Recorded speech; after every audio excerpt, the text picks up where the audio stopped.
அருள் நிறை மரியே வாழ்க, ஆண்டவர் உம்முடனே, நீர் பெண்களில் பேறு பெற்றீர், உம் வயிற்றின் கனியாம் கிறிஸ்துவும் பெரியோனே.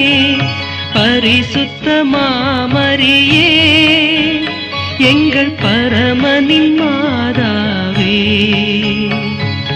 பாவியர் எமக்காய் மன்றாடுவீர்,